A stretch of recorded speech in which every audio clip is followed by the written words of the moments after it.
Okay, well now, jeez, where do we even start to unpack all this stuff?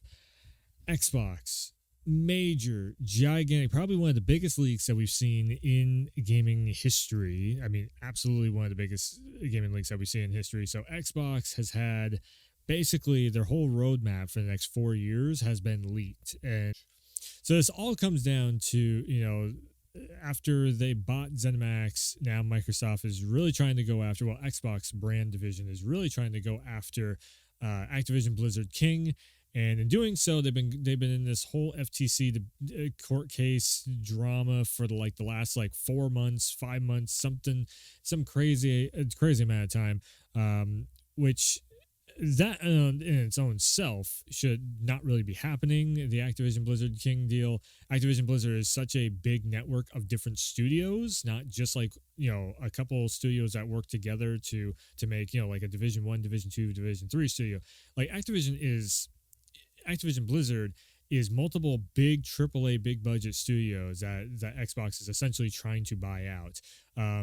Similar in the way of ZeniMax, which I think ZeniMax also, that deal probably shouldn't have also either gone through. So, anyways, Microsoft doing what they do, buying their success instead of actually creating it for themselves. But this leak, there's so much to unpack here. We're going to get into it. And first up, we're going to get into the whole thing of there was a couple things going around about Phil Spencer said some remarkable statements on a potential exit from the gaming business. The quote are extracted from an investigational hearing conducted as part of the FTC investigation into Microsoft's acquisition of Activision Blizzard. The document has been released today, revealing plenty of interesting. So this was released during the whole leak. Everybody was going through just emails and official like forms and paperwork and everything else. We're going to go through a bunch of it, and this video is probably not going to be a short one. There's a lot to unpack here. There's a lot to talk about. Again, it's like 4 years worth of information of their future information, their road plan, basically what they want to do. FTC lawyer James Weingarten put the following internal Xbox Game Pass slide in front of Spencer, asking him whether he agreed with the projection that shows the subscription service surpassing 100 million users fiscal year 2029 and fiscal year 2030, largely due to an increase in PC and cloud market. So this is what's in question right here. So smart TV app, wireless, universal wireless controller, mid-gen consoles, and then by the next Xbox, which would be Gen 10, that's where they want to be at with 100 million Xbox Game Pass subscribers. Again, all these times I've said this is what Microsoft is looking at and planning for, is they just want to go that direction of Game Pass. They're getting away from like actually making their own in studio titles like Xbox Game Studios. They're trying to take credit for everything else that they've bought with the ZeniMax deal and everything. Like Starfield, they like Xbox is trying to take credit for Starfield, and it's like, no, you have no credit on Starfield. Starfield is in development for like 10 years, way before you even bought ZeniMax. Like Bethesda was creating Starfield. Starfield was in development for the PS5 at one point, until Phil Spencer came in and said, no, we're not doing that. My slight prediction is we might end up seeing Starfield in the future, in like maybe a year or so, after exclusivity and all that stuff, because they have been selling so well. They're probably going to need to do it, just to get profits in the somewhere around the net positive on all this stuff. Don't quote me on it, but I think that might be a thing that they might try and do, is put Starfield on the PlayStation. We'll see what ends up happening.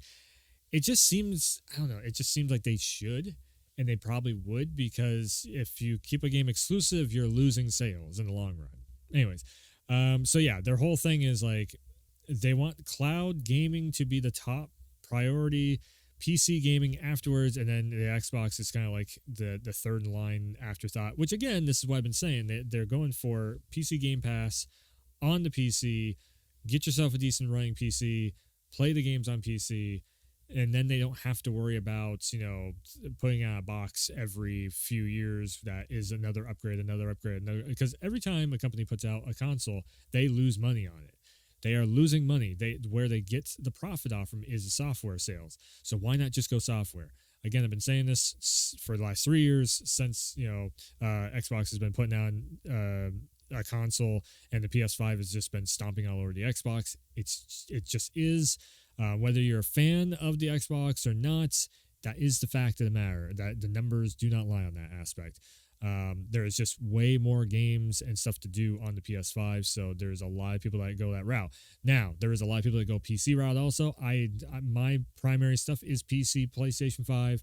I just don't care for the Xbox because I don't need to. It's like everything that I want to do on the Xbox is there on the PC.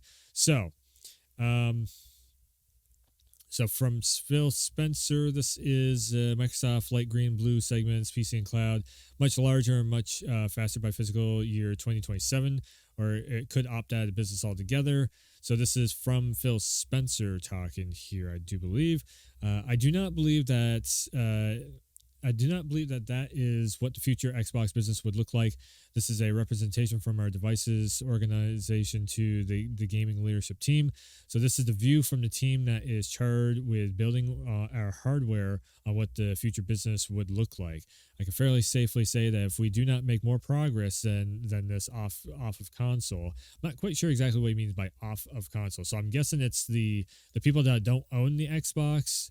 They're saying if they don't adapt over to an Xbox at somehow, some way, then that's just it. We would exit the gaming business. So this is another weird statement that Phil Spencer is making here. I do believe this is Phil Spencer making these statements. If it's not, then sorry.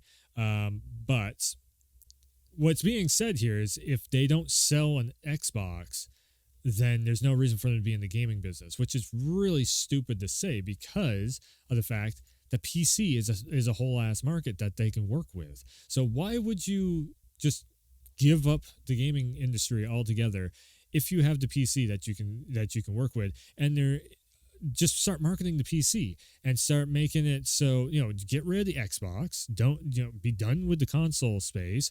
Let Sony and Nintendo do the console thing.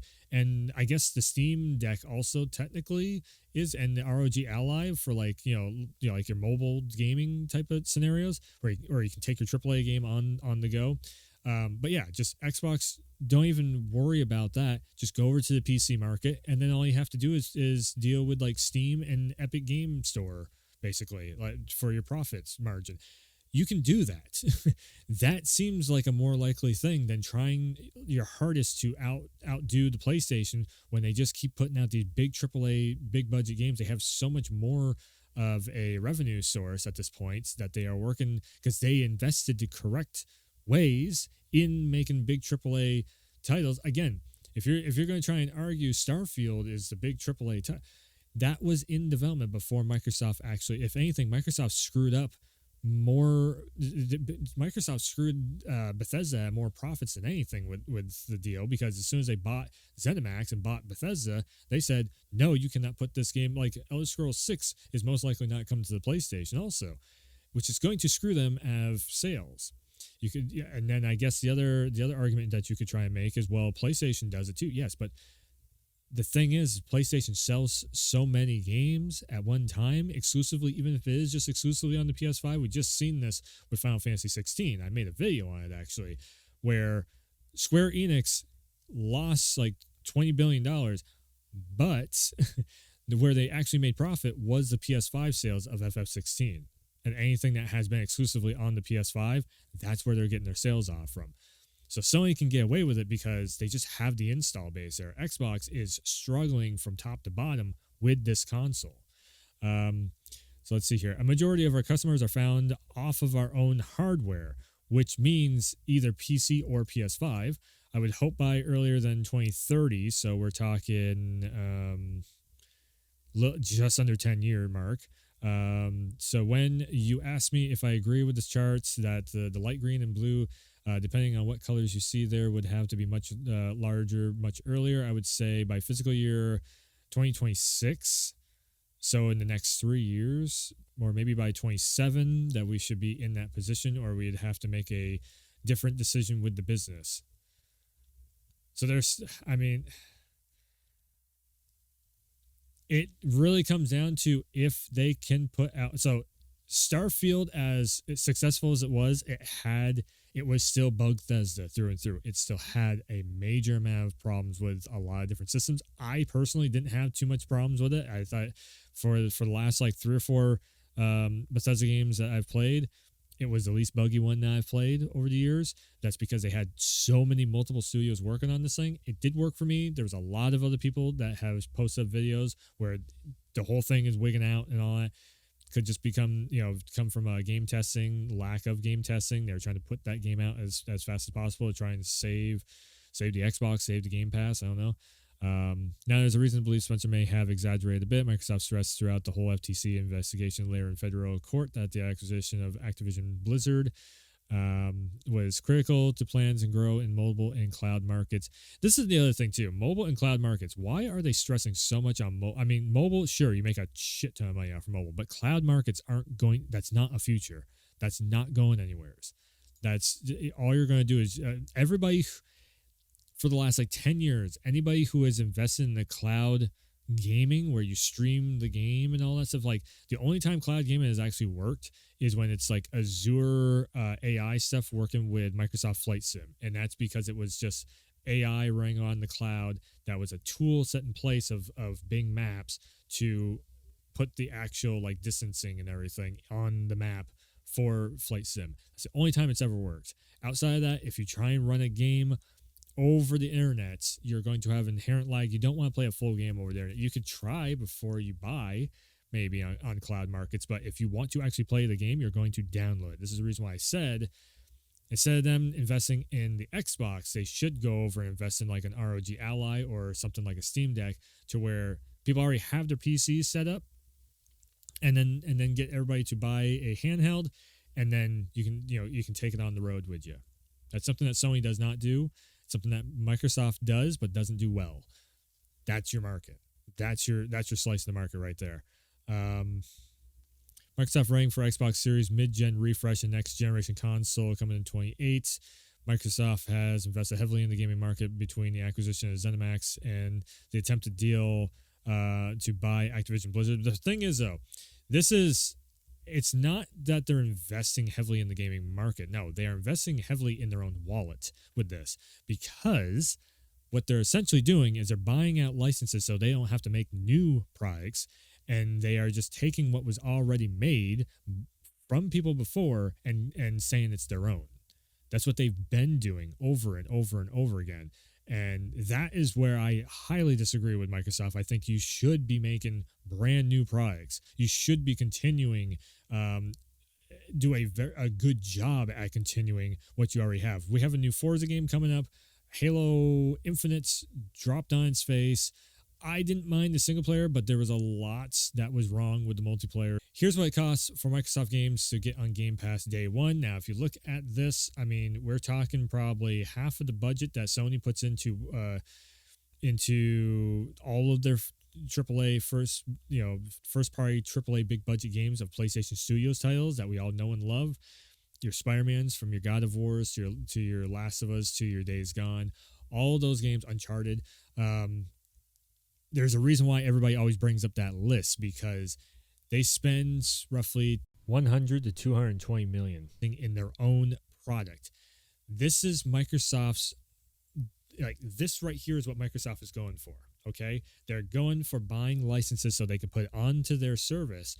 They're not interested in building new. They're interested in acquiring or renting a license. So then you spend your money. So then this way, other studios spend all their money on making the thing. They can just acquire the license, put it onto a renter's fee of Game Pass, which I use Game Pass. I have it going right now. I'm playing Lies of P. I'm probably going to end up checking out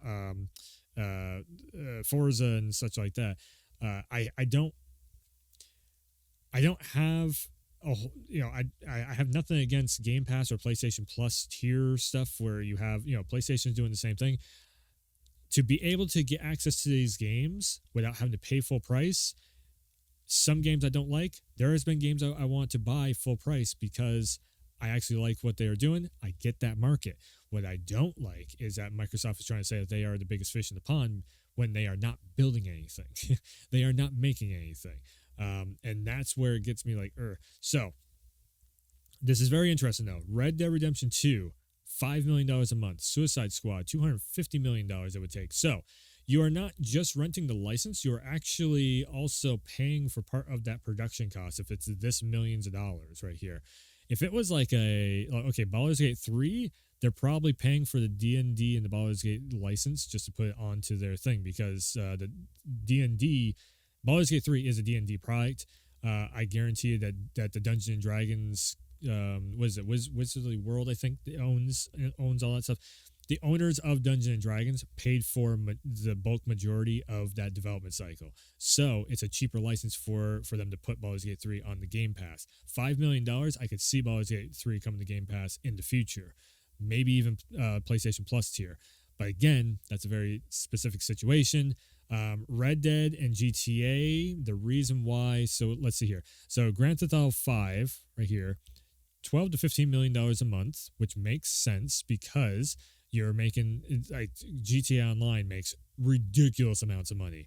So this would actually double up the profit for everyone if it was free on the tiers.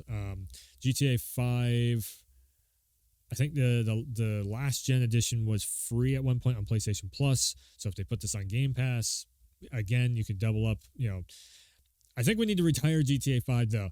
We need GTA 6 already, but that's a whole separate thing. $300 million for Jedi Survivor, and it didn't even run that great on the Xbox, or the PC. In all honesty, it ran the best on the PS5, just barely the best on the PS5. It had a lot of problems when it first came out. I'm pretty sure they have fixed it up by a lot, but $300 million. So you're talking to probably, I don't know what the budget for it was, but if it's more than 300 million to make Jedi Survivor, I would be kind of surprised on that. If it was a $1 billion game or something, I'd be very surprised on that. There was a lot of Hollywood actors and everything in it, so maybe the price tag would be $500,000 on it. This just feels like they're paying, Xbox would be paying for like a quarter or maybe a third of the development costs to make the game with 300 million, which again, that's one of the things that they have done. If you want day and date on Xbox Game Pass, they swing a little bit of a bag of cash in front of the developers and go, boom, we'll help pay for this. So then you give it to us day one. $100 million Assassin's Creed Rift. Which one is Rift? Okay. Gotham Knights is coming to Game Pass. That's already been shown off. So they paid $30 million for Gotham Knights. Very interesting. Yeah. So keep in mind, anytime you see a game show up on Game Pass, or you see one, these games are leaving Game Pass soon, it's because they didn't want to re-up the license fees of all this. So this is an internal memo. It's from Phil Spencer to Satya Nadella. So Satya Nadella is head of Microsoft. So let's see. Even as I type this, I know I shouldn't, but I can't help myself. So this was on the this is from 3 years ago, 2020. This was the day that they showed off the PS5. As you can see, PS5 reveal. So this is Phil Spencer saying this. We've all lived with 7 years of starting off a generation with a price and performance and messaging disadvantages to PS4 with the Xbox One. Again, because the PS4 has it's outperformed the Xbox One no matter how many videos of people online trying to say differently or how many fanboys there is trying to say differently. Phil Spencer is literally telling you right now the PS4 outperformed the Xbox One. I have to admit, this morning when I woke up knowing the PS5 reveal was today, that the stress level was higher than normal because they're like, okay, so what is Sony bringing? Do we actually have a system that can, all their jobs are kind of on the line here of like, we need to outperform Sony. Funny enough, Sony doesn't exactly go that way. They're just like, okay, we're going to put something out there. If the fan base likes it, cool. If they don't, we'll have to make adjustments. And then we start working. This is the reason why I like Sony a lot more than Microsoft. Now, after almost 12 hours of soaking in their unveil, taking apart their specs, and looking at the community response, I just want to say that I'm proud of our team.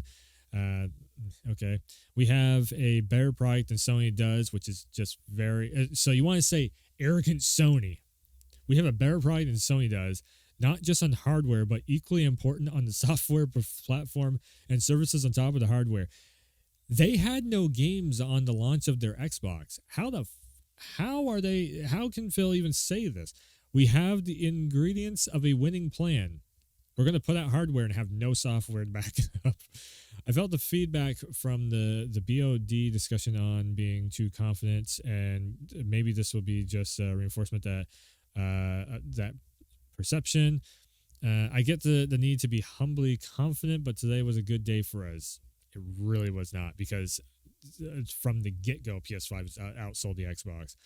We haven't won anything, and I know we have hard discussion about pricing, P&L investments, etc. This mail isn't trying to scoop any of that. Those discussions really matter, but we can take confidence in our pride truth here, and I do believe any conversations needs to start with believing in that. He is talking like he is trying to blow so much smoke up. It's funny that it's to Satya Nadella. So basically his boss, he's saying this to.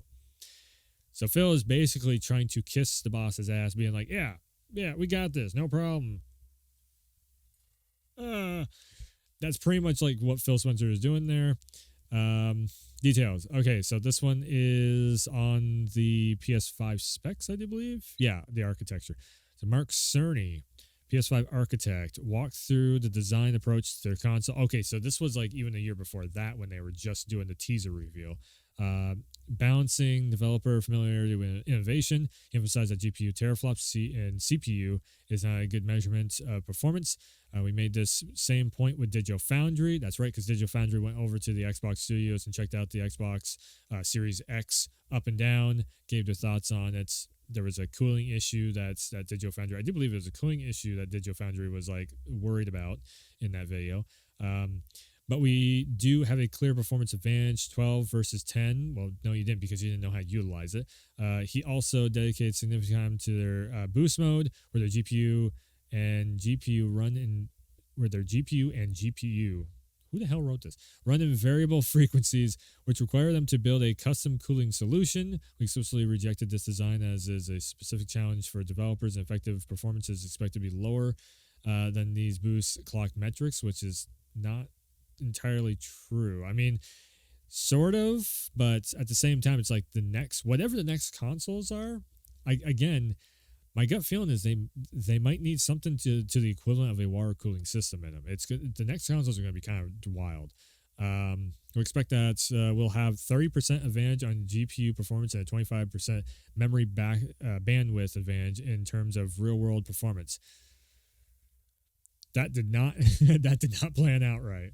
Certainly talked at length about the move to SSDs and the advantage for game developers and consumers. They have optimized for higher raw throughput 2 times hours with slightly different hardware compression and associated performance improvements, as opposed to a more integrated streaming architecture enabled by sampler feedback streaming. And there's where your frame rates come in, actually, and your loading screen. So there's a reason why Ratchet and Clank and Spider-Man can run on a PlayStation 5, and it would most likely, on paper, it would with this knowledge, with this same knowledge that they're using here, Spider-Man and Ratchet and Clank would actually not perform well on the Xbox because of this SSD technology right here that they did. And that's what it is, enabled by sampler feedback streaming that the Xbox uses. Their approach to expansion is different from ours. We have a custom expansion card, while they're using a more standard NVMe M.2 SSD slot, which is the same thing you use in your PCs. So that's the reason why it's so much faster. Also, it's the reason why you can expand the memory on the PlayStation. No existing drives meet their required performance or physical form factor constraints, but in the long term, their approach may provide price advantage. Yes, and it did. That's the reason why they could drop the price down by $100. At the same time, you could also upgrade your SSD, and the games could have even less loading time in them, because there is computing power on standby in the PS5 to let that happen. So, welcome to your next Xbox that they're working on right now. This is the dev kit for the Xbox. Usually, I don't show this stuff, on video and everything, but at this point, it's kind of all over the internet. It's this again. I don't like to do a lot in leak stuff, but at this point, this could very well be the last Xbox. So I'm kind of just making a call here. We are basically looking at two processors ahead, desktop wise. That's what they're looking to do, which makes sense because this is going to be probably in the next 4 years is when we're actually going to see it. This is just a test, like a test bench, basically, of or a test model. So yeah, like balance of rig, little CPU cores, co-design with AMD or licensed Navi 5, balance desire for flexible programming. It's not a bad console, but the thing is if Sony does exactly what they just did with the PS5, and Mark Cerny can make the SSD talk and process data even quicker with the CPU stuff that is going to be in even the PS5 Pro with the custom SSD hard drive solutions that they have. Again, Sony is just going to have the one up leg on the Xbox even going forward. Plus on top of that too, what is Xbox doing? They're not making new stuff. They're just trying to put a box out there to get profits, which means this right here, whatever this box is, don't expect to be playing new games on it. This is for a Game Pass box, basically. To go into that, we will actually start going into the release schedule of everything that we've seen so far. So if you notice, Doom Eternal in DLC for 2020. So this is 2020, 2021, 2022, 2023, 2024 is physical years. So we saw basically everything in 2020 that was supposed to come out. Actually, I think Deathloop came out maybe 21, possibly. Starfield, we're in 2023 right now. Starfield was 2 years late on the expected release schedule that they had for it. Elder Scrolls Online, Redfall, that was, I do believe, earlier this year, so that was also too. So they're roughly about 2 years behind on schedule with all this stuff. I think Ghostwire Tokyo came out in 21, so that was on time. But this is the way that the game industry works, though. You never know when stuff is going to actually be done, and then it comes down to the publisher to push. This is where you get crunch time and everything else. In one instance, it's like, okay, that's cool that they're not pushing them to, like they're giving them a couple years of a buffer, which is something that they should be doing at Microsoft. But at the same time, how many of these projects and games will get canceled because they just run out of funding and development time to end up doing them? And Microsoft is going to probably start saying, no, we're not going to fund every single project that has taken too long to make. Indiana Jones game, which I do believe that is on schedule to come out maybe even next year. So again, they are still Oblivion Remaster, which we actually have not heard anything on. So who knows how far into development that actually is. I will not go off from rumors. This is where like all the rumor accounts on Twitter, X, whatever. I'm not going off from their information because that could be old information. It could change just like that. Just because Microsoft wants to change it, we have no idea. So Oblivion Remaster, if that comes out next year, that's still 2 years behind. Starfield DLC, technically we would have already been playing the DLC for Starfield if it was going off from the schedule. So this is technically old information on this release schedule of the leak information. This is also a good thing of like, don't always believe leak information. This is another one too. It's something that that was in the emails of, it was a little bar of information saying that Red Dead has a next gen version. So an actual PS5, Xbox Series X version is in the works for Red Dead Redemption 2. So far we've had I do believe a 60 FPS patch update for it. And then we have a PS5 version of GTA 5. So will this land on Game Pass? Well, you're looking at under $10 million a month that they'd have to pay for the license rights for it. So this is technically the new Xbox. This is what they're working on right now, or the Xbox Series X Pro version, if you will. Brooklyn, codename Brooklyn. Nice. Will deliver 4K Gen 9 console gaming with more internal storage. So it's like it's a 1 or 2 terabyte hard drive, I do believe, on this thing. Um, Basically, this seems like they're trying to make the equivalent of like a diskless PS5, pretty much, with this.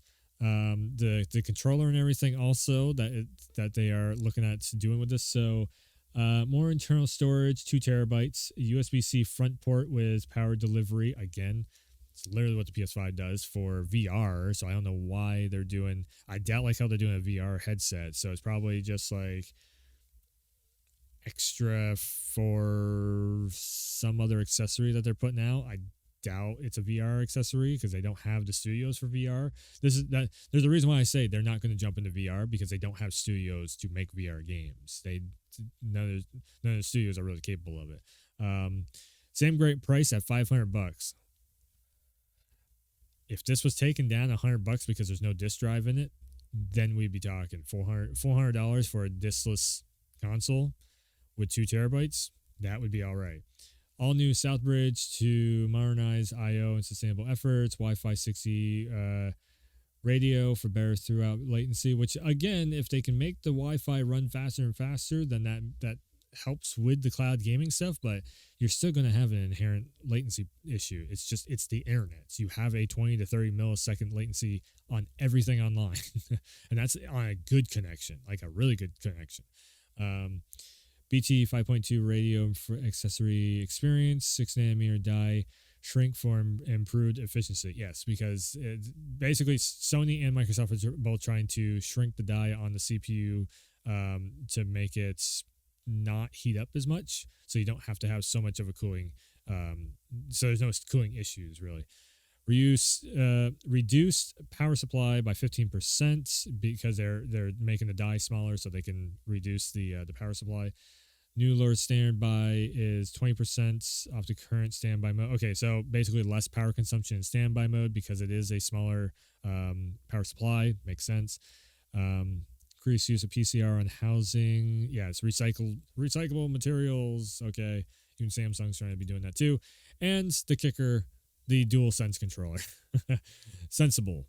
Sebial? I thought it was sensible this whole time. Like you have a sensibility on the control. Anyways, so you play anywhere, wireless to direct to cloud, Bluetooth. This screams like they're coming out with a new version of the Elite controller. Anytime I see this, like, the disc on it like that, I'm like, oh, it's a new Elite controller. If it has back buttons on it, that'd be really cool. But yeah, it's got haptic feedback. It is literally just this, but an Xbox version of it. It's cool. 3 years later, they're getting into the game of DualSense functionality. They're actually like they should have done this with the release of the Xbox Series X. For some reason, they didn't, and you just had a regular Xbox controller in there. But yeah, now they're doing it 3 years later after the DualSense has gotten such popularity and everything with everybody. Sure, Xbox, sure. So yeah, all this leak information. Basically, to me, it's just screaming that Microsoft is telling them, hey, Xbox division, you need to make a profit, and if you don't, it's probably going to be over. Because it's the one thing that they're losing a ton of money on is the Xbox console itself. Game Pass is being profitable because they don't have to make new products. They can just buy the license for new products. It has been helping out sometimes, not always though, because there are some games people are not buying them, and that is screwing over developers' hard work. Sure, if a game is not good, you're going to say, well, screw those developers, whatever. But there's a lot of people who put a lot of time and effort just trying to make one product, so maybe they can go over to another product and make they put the time and effort in one game so that they can end up transitioning over to a better game. So then they can end up making that bigger game that you're going to end up playing yourself, and then everybody wins in the long run. If it wasn't for the years of experience on everybody working on Starfield, we wouldn't have a pretty decent Starfield game happen. Just the way the industry works. It's common sense here. So, what's Xbox's next move? In all honesty, I think Sony has the industry on the console side of things really in a vice grip because they keep coming out with damn good products. Spider-Man 2, Wolverine,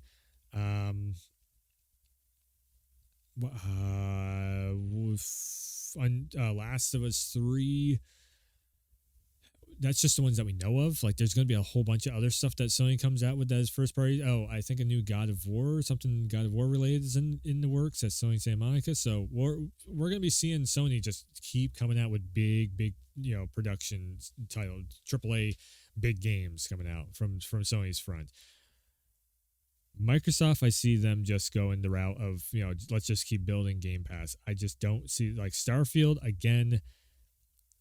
Bethesda's had Starfield in development for so long. It's not that Microsoft has anything to do with Starfield's development. The only thing Microsoft maybe would have done is just like the last push to finish the game up with the bug testing and all that stuff. Microsoft probably would have funded that. Most of all of Starfield was already done by, in the middle of them being acquired by Microsoft. So, again, it just feels like Microsoft is doing the same thing as what they've always done. They're copying off the competition, but it seems like they're getting frustrated. The higher ups at Microsoft, anyways, are getting frustrated. I see Microsoft transitioning into a new type of a company in the next like 4 or 5 years. It's the writing is on the wall for them. In all honesty, and again, I like Game Pass. I don't really care for the Xbox. I like what Xbox is doing on the PC side of things. I've been enjoying the hell out of Lies of P lately. I played Texas Chainsaw Massacre off from Game Pass. I did not expect to like it. Starfield I played off from Game Pass. Did not expect to like it. I've actually liked those 2 games. There's a couple other games I'd love to see come on to Game Pass, or maybe a PlayStation Plus tier at this point. But yeah, again, I think we're going to see a very different Xbox in the next 5-year plan. That's kind of it's going to be a very big shift. There's also another shift in the industry too, which I will also have a video on, where it is game engines and especially Unity, and what Unity is going to mean for all the games that are made in Unity on Game Pass. There's a big giant discussion to have there. So be on the lookout for that video very soon. I'm gonna probably record it right at the end of right after I end this video. So yeah, go check out the rest of the channel, like, subscribe, hit the bell notification, and be on the lookout for that other video talking about Unity and Game Pass and what it's going to mean for the game industry. So thanks for tuning in. Thanks for stopping by, and as always, I will see you next time.